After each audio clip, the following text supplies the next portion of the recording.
너는 조각목으로 길이가 5규빗 너비가 5규빗의 제단을 만들되 네모 반듯하게 하며 높이는 3규빗으로 하고 그 네 모퉁이 위에 뿔을 만들되 그 뿔이 그것에 이어지게 하고 그 제단을 녹으로 싸고. 아멘.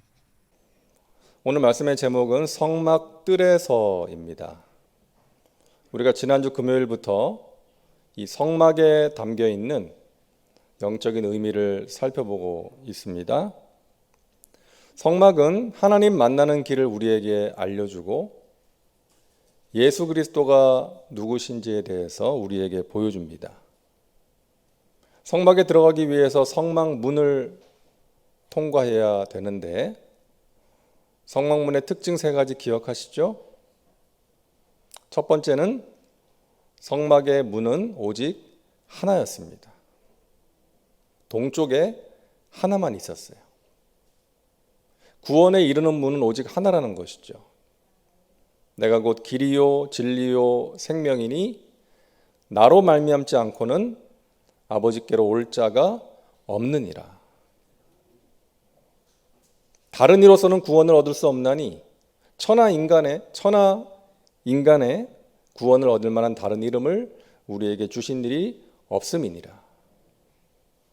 오직 예수님으로만 구원에 이를 수가 있는 것이죠. 그리고 성막문은 큰 문이었습니다. 50규빗 가운데 20규빗이 문이라 그랬죠. 큰 문, 누구든지 들어갈 수 있는 문, 누구든지 주의 이름을 부르는 자는 구원을 얻으리라. 구원에 이르는 다른 조건은 없습니다. 오직 예수 그리스도에 대한 진정한 믿음만 있으면 구원을 받는 것입니다. 누구든지. 그리고 셋째로 성막의 문은 동쪽에 있었습니다. 서쪽 보고 들어가서 동쪽 보고 나오는 거예요. 절망을 가지고 들어갔다가 희망을 발견하고 나오는 것입니다. 기도를 가지고 들어갔다가 응답받고 나오는 거예요. 문제를 가지고 들어갔다가 해결을 가지고 나오는 것입니다. 빛 대신 예수 그리스도로 말미암아 소망을 발견하는 것, 어둠이 물러가는 것, 그곳이 성막입니다. 오늘날의 교회, 예배인 것이죠.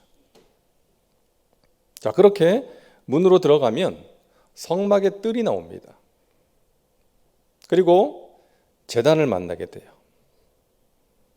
이렇게 지금 가장 앞에 보이는 것이 성막 문이고요. 문으로 들어가면 제단이 있습니다. 그 뒤에 있는 것은 물두멍이고요. 그 뒤에 이제 회막이 있는 것이죠. 자, 이 제단은 뭐 하는 곳입니까? 제물을 드림으로써 죄사함을 받는 곳이죠. 가까이에서는 이렇게 생겼습니다. 자, 성막 문에서 예수님을 믿은 사람은 이 제단에서 죄를 버려야 되는 거예요. 이 제단에는 3가지 특징이 있습니다. 이 제단에 있었던 것, 첫째는 피가 있었습니다. 이스라엘 백성들이 제물을 가지고 이제 들어가면, 짐승을 가지고 들어가면 제단 앞에서 그 짐승의 머리에 손을 얹고 안수를 하죠. 이 안수의 의미는 나에게 있는 죄가 그 제물로 옮겨지는 거예요. 전가되는 것입니다. 내가 죽어야 되는데 이 짐승이 죽는 것이죠. 그리고 나서 짐승을 잡습니다. 그리고 피를 받아가지고 제사장에게 주면 제사장은 그 피를 제단 주위에 뿌립니다. 이 피는 속죄를 의미하는 것이죠. 피 흘림이 없은즉 사함이 없느니라, 이 말씀처럼 희생 제물이 되어서 십자가에서 흘리신 예수 그리스도의 그 피, 어린 양의 보혈을 의미하는 것입니다. 여러분, 교회는 뭐 하는 곳이에요? 그 보혈의 은혜와 공로를 찬양하는 곳입니다. 십자가의 은혜와 보혈의 공로를 선포하고 찬양하는 곳이 교회예요. 주의 보혈 능력이 있도다. 그의 피 믿으오. 나의 죄를 씻기는 예수의 피밖에 없네. 다시 성쾌하기도 예수의 피밖에 없네 하면서 예수의 보혈을 찬양하고 선포하는 것입니다. 자, 그리고 둘째로 제단에는 불이 있었어요. 제단에는 항상 불이 있었습니다. 아브라함이 돌단을 쌓고 제물을 그 단 위에 올려놓았을 때 하늘에서 불이 내려왔어요. 성막에 불이 있었고요. 솔로몬의 성전에도 항상 불이 있었습니다. 엘리야가 갈멜산에서 바알과 아세라 선지자 850명과 대결을 할 때에 그때 쌓은 제단에 엘리야가 간절히 기도했을 때 하늘에서 불이 떨어졌어요. 여러분, 교회가 시작할 때도 마찬가지였죠.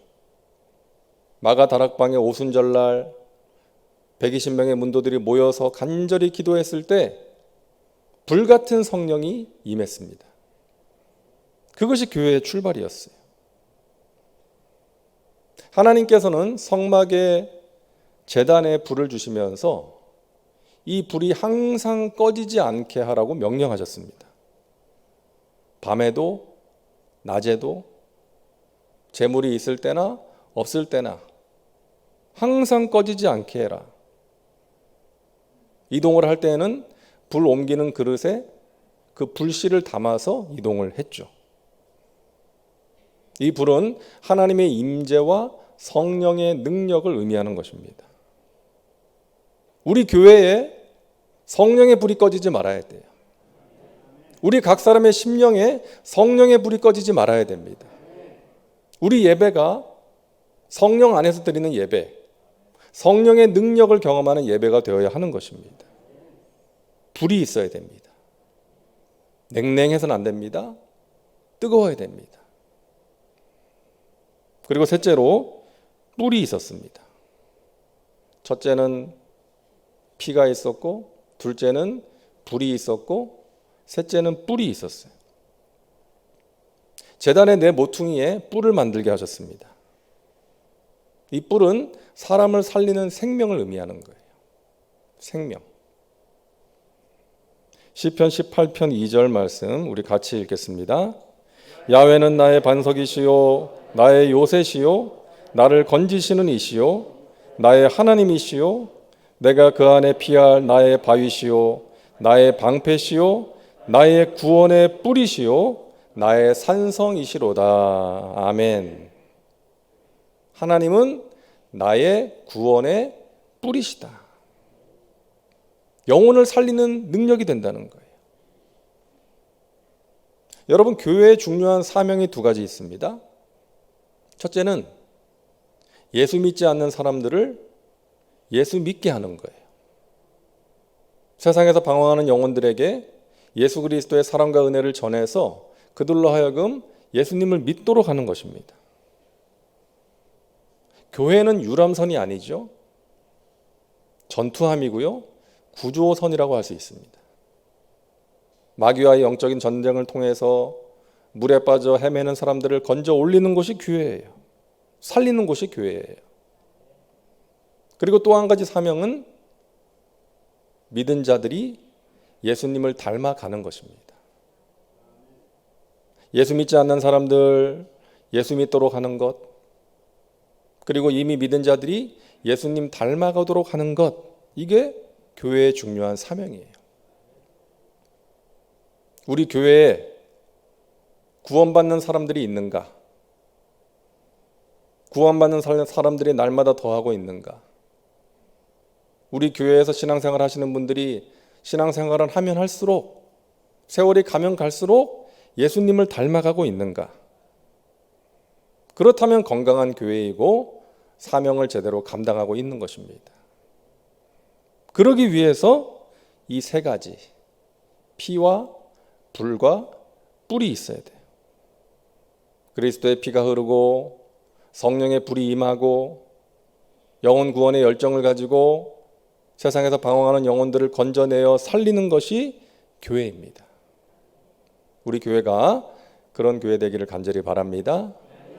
피와 불과 뿔이 있는 교회. 하나님, 우리 교회에 항상 예수 그리스도의 피가 흐르게 하시고 성령의 불이 꺼지지 않게 하시고 우리에게 구령의 열정을 주시어서 죽어가는 영혼들을 건져내어 살리게 하여 주시옵소서. 그러한 교회를 하나님께서 기뻐하시고 그러한 교회가 건강한 교회인 줄로 믿으시기를 바랍니다.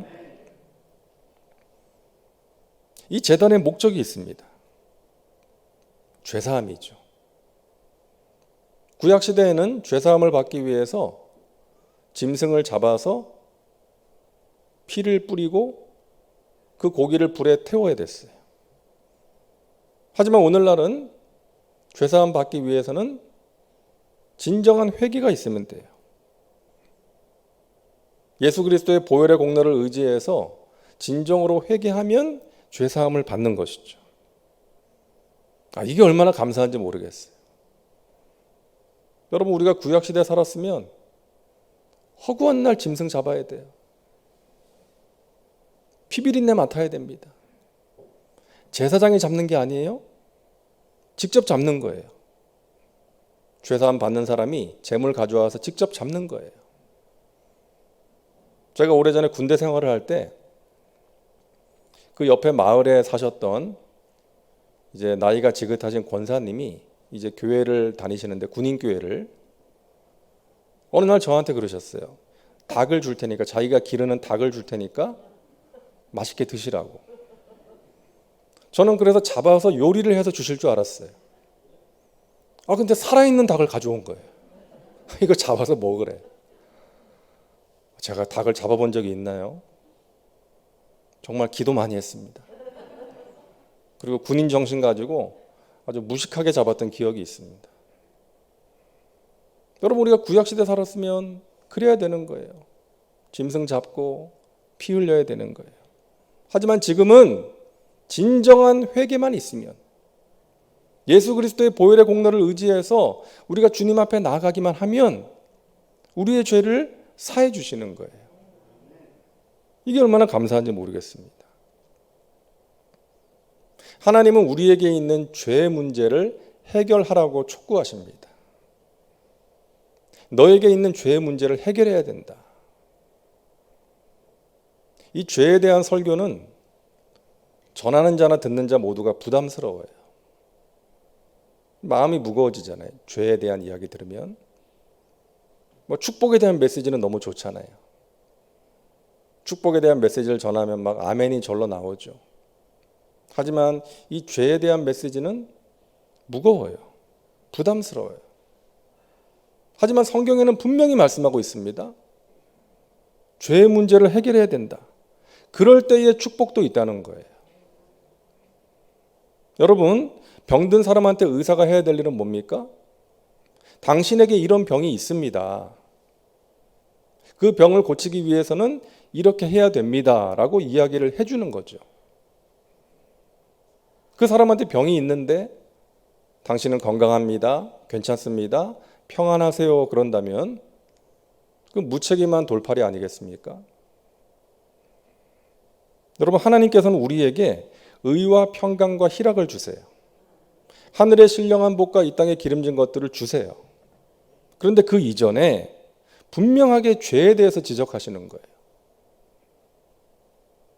너희가 내 앞에서 내가 너희에게 말한 대로 살지 못한 것이 있다면 회개하라는 거예요. 그래야 의와 평강과 희락을 누릴 수가 있고 하늘의 신령한 복, 이 땅의 기름진 것들을 받아 누릴 수가 있다는 것입니다. 그래서 우리는 십자가 제단 밑에 나아가서 예수 그리스도의 보혈의 공로로 말미암아 죄사함을 받아야 되는 거예요. 예배를 드릴 때마다 하루를 시작하면서 하나님, 제 안에 있는 죄를 주님의 보혈로 정결하게 씻어 주시옵소서. 제가 생각으로, 마음으로, 입술로, 행동으로 죄를 지었습니다. 하나님께서 기뻐하시지 않는 것이 있다면 주님, 제가 회개하오니 주님의 보혈로 정결하게 씻어 주시옵소서. 그렇게 우리 자신이 깨끗한 그릇이 될 때에 하나님께서 귀한 것들을 그 그릇에 채워 주시는 것입니다. 그래서 회개가 중요한 거예요. 제단이 그런 곳입니다. 죄사함 받는 거예요.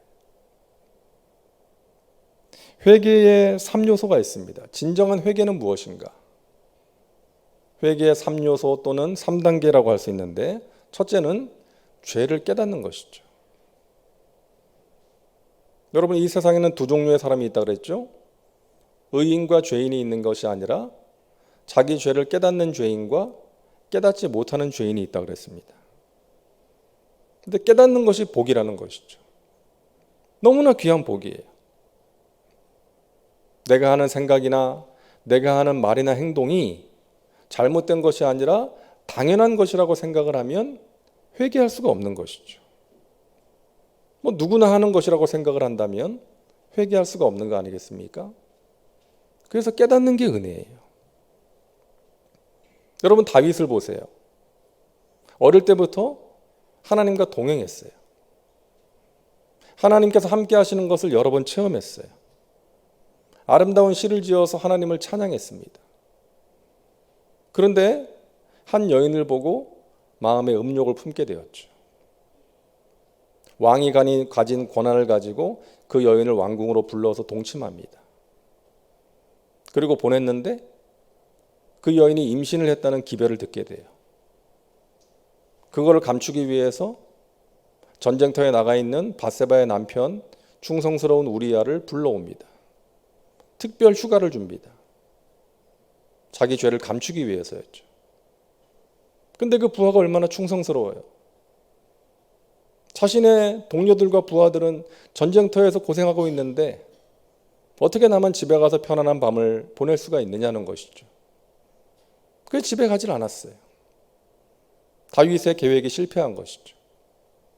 그러자 부대로 복귀하는 그 우리아의 손에 우리아를 죽게 만들 계획이 적혀 있는 그 편지를 그 손에 쥐어서 요압 장군에게 전달하게 합니다.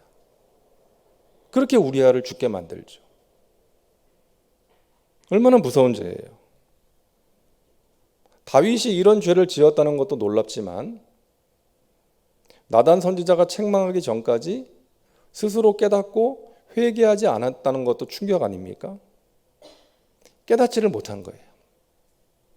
내가 왕이니까 그럴 수 있다라고 생각한 거예요. 그게 무서운 거죠. 사랑하는 여러분, 우리가 날마다 깨어 있어야 되는 이유가 여기 있는 것입니다. 날마다 깨어서 말씀과 기도의 삶을 살아야 되는 이유가 여기 있는 거예요. 그렇게 우리가 하나님 앞에 설 때에 나에게 있는 허물이 깨달아지기 때문입니다. 그래서 우리가 경건 생활, 하나님 말씀과 기도로 하나님과 동행하는 생활이 그래서 중요한 거예요. 여러분, 우리의 정체성 가운데 예수 그리스도의 신부라는 정체성이 있습니다. 우리는 신랑 되신 예수님을 맞이할 신부예요. 신부에게 가장 중요한 것은 무엇입니까? 순결이죠. 순결. 이 세상이 어떤 세상이든 이 세상을 사는 사람들이 어떻게 살아가든 이 밤에 기도하는 저와 여러분은 예수 그리스도 앞에서 흠없고 부끄러움이 없는 정결한 신부로 살아가시기를 주님의 이름으로 축원합니다. 늘 깨어서 자신을 살피시고 나의 입술의 모든 말과 내 마음의 묵상이 주님께 연락되기를 원합니다. 주님께서 받으실 만한 것이 되기를 원합니다. 내가 이런 것들, 더러운 것들에서 나 자신을 깨끗하게 지켜서 귀하게 쓰임받는 그릇이 되어서 하나님께 영광 올려드리고 모든 선한 일에 준비함이 되기를 원합니다. 쓰임받기를 원합니다. 그런 마음의 간절한 소원과 기도가 저와 여러분에게 있기를 간절히 바랍니다.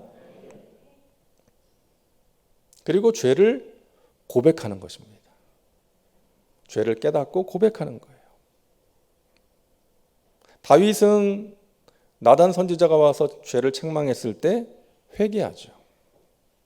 자신의 죄를 고백합니다. 눈물로 고백합니다. 전임 왕인 사울과 다른 점이었죠. 사울은 자기가 지은 죄를 합리화시키기에 바빴어요. 변명했어요. 하지만 다윗은 어쩌면 사울보다 더 큰 죄를 지었지만 깨닫고 진심으로 회개했기에 용서받을 수가 있었고, 사울은 그것이 없었기에 버림받은 것이죠. 여러분, 자녀를 키워봐서 아시잖아요. 어린 자녀가 어떤 잘못을 했을 때 자기 잘못을 인정하고 잘못했다 그러면 더 이상 어떻게 하겠어요? 용서해 주는 것이죠. 하지만 그것을 감추려고 하고 변명을 하려고 하면은 용서하고 싶어도 할 수가 없는 거 아니겠습니까? 인간관계도 마찬가지죠. 자기 잘못을 깨닫고 마음을 열고 내가 잘못했습니다, 미안합니다 라고 진심으로 하는 그 말 한마디가 꼬였던 문제를 풀고 상대방의 마음 문을 여는 거 아니겠습니까? 고백이 중요합니다. 회개를 통한 하나님의 용서는 놀라운 은혜예요. 우리가 이 세상에서 법을 어기면 처벌을 받게 되죠. 그런데 그 기록은 지워지지 않고 남게 돼요. 근데 우리가 하나님 앞에서 어떤 죄를 지었을 때 그것을 깨닫고 진심으로 고백하면 하나님께서 그 죄를 지워버리신다고 말씀하세요. 기억도 안 하시겠다. 장차 하나님의 심판대 앞에 설 때에 너 그때 왜 그랬어? 너 그때 왜 그런 죄를 지었어? 묻지 않으신다는 거예요. 이게 얼마나 감사한 일인지. 여러분, 날마다 성령 안에서 깨어 있으심으로 하나님께서 여러분의 허물을 깨닫게 하실 때 진심으로 고백하셔서 하나님 앞에서 나중에 부끄러움이 없는 거룩한 신부로 서게 되시기를 주님의 이름으로 축복합니다. 그리고 마지막 세 번째로는 죄에서 돌이키는 것입니다. 죄의 특징 가운데 한 가지가 뭔지 아세요? 반복성입니다. 반복하는 거예요. 어떤 사건에 대해서 경찰이 수사를 할 때에 가장 먼저 조사하는 대상이 누구예요? 동일 전과자. 그 죄를 예전에 지었던 사람을 제일 먼저 조사하는 것이죠. 왜? 죄를 지었던 사람이 그 죄를 또 반복하기가 쉽기 때문입니다. 여러분, 많은 크리스찬들에게 반복되는 죄가 있잖아요. 우리가 주일에 와서 하나님께 회개 기도를 하지만 또 같은 죄를 짓고 그 다음 주일에 또 와가지고 또 그 죄를 지었다라고 회개할 때가 있는 것이죠. 여러분, 하지만 진정한 회개는 그 죄를 버리는 거예요. 돌이키는 것입니다. 같은 죄를 반복하지 않는 거예요. 여러분, 그러기 위해서 필요한 것이 물두멍입니다. 물두멍. 제단에서 물두멍으로 가야 돼요. 한번 따라하세요. 제단에서 물두멍으로 가자. 이 물은 성령을 의미하는 것이죠. 성령. 물두멍에서 손과 발을 씻는다는 것은 성령으로 정결하게 되는 것입니다. 성막문에서 예수님을 믿고 제단에서 죄를 버리고 물두멍에서 성령 충만을 받아야 돼요. 많은 사람들이 제단과 물두멍 사이에 있습니다. 그래서 죄를 이기지 못해요. 계속해서 반복하는 거예요. 우리 예수님께서 이런 말씀하셨잖아요. 어떤 사람에게서 귀신이 떠나갔는데 그 귀신이 나가서 물 없는 곳을 찾아다닙니다. 물이 없는 곳은 성령 충만하지 못한 마음이에요. 그 마음을 찾아다니다가 자기가 나왔던 사람한테 가보니까 비어 있는 거예요. 그래서 악한 귀신 7을 데리고 들어가서 거하게 되었다는 거예요. 귀신이 나간 그 자리에 성령님으로 충만하게 채워야 되는데 그래야 귀신이 들어오지 못하는데 비어 있었기 때문에 귀신이 다시 들어갔다는 거예요. 악한 귀신 7을 데리고. 여러분, 성령으로 충만할 때에 악한 귀신의 세력이 틈타지 못하게 됨을 믿으시기를 바랍니다. 따라하세요. 제단을 통과한 마음을 물두멍으로 지켜야 합니다. 성령 충만해야 된다는 것입니다. 여러분, 다윗이 자신의 죄를 깨닫고 회개하면서 뭐라 그래요? 하나님, 제 왕권을 지켜주세요. 이렇게 기도하지 않았어요. 제가 왕권을 잃어버려도 괜찮습니다. 제가 가진 재산을 가져가셔도 괜찮습니다. 하지만 주의 성령을 내게서 거두지 말아 주시옵소서. 다윗은 다른 그 무엇보다도 성령이 소멸되는 것을 가장 두려워했습니다. 제단을 통과한 마음을 물두멍으로 지킨 거예요. 그 결과 다윗은 평생 자신이 범했던 그 죄를 반복하지 않았습니다. 다윗이 나이가 많아졌어요. 신하들이 다윗을 가만히 보니까 왕이 허전해하는 것 같고 이불을 덮어도 따뜻해하지 않는 거예요. 그런데 과잉 충성하는 부하들 항상 있잖아요. 그래서 젊은 처녀 하나를 구해다가 왕의 품에 안겨드립니다. 난로 역할을 하라는 거예요. 왕의 품에 안겨서 따뜻하게 해드려라. 난로 역할을 해라. 미스 이스라엘 선발대회를 열었는지 전국 각지에서 가장 예쁜 처녀를 구해다가 왕의 품에 안겨드립니다. 왕의 시중을 들게 하죠. 그 여인이 아비삭이었어요. 열왕기상 1장 1절부터 4절입니다. 다윗 왕이 나이가 많은 늙으니 이불을 덮어도 따뜻하지 아니한지라. 그의 시종들이 왕께 아뢰되 우리 주 왕을 위하여 젊은 처녀 하나를 구하여 그로 왕을 받들어 모시게 하고 왕의 품에 누워 우리 주 왕으로 따뜻하시게 하리이다 하고 이스라엘 사방 영토 내에 아리따운 처녀를 구하던 중 수넴 여자 아비삭을 얻어 왕께 데려왔으나 이 처녀는 심히 아름다워 그가 왕을 받들어 시중 들었으나 그 다음 뭐라 그래요? 왕이 잠자리는 같이 하지 아니하였더라. 잠자리 같이 하라고 구해준 여인이에요. 그런데 다윗은 그렇게 하지 않았다는 거예요. 다윗이 늙어서 성적인 기능을 상실해서 그런 것이 아니라 제단을 통과한 마음을 물두멍으로 지킨 거예요. 자신이 과거에 지었던 죄가 있으니까 그 죄를 진심으로 하나님 앞에 회개했기 때문에 다시는 그와 같은 죄를 짓지 않겠다고 스스로 결단하고 성령님을 의지한 거예요. 여러분, 우리 스스로 죄를 이길 수 있나요? 우리가 연약한 사람이잖아요.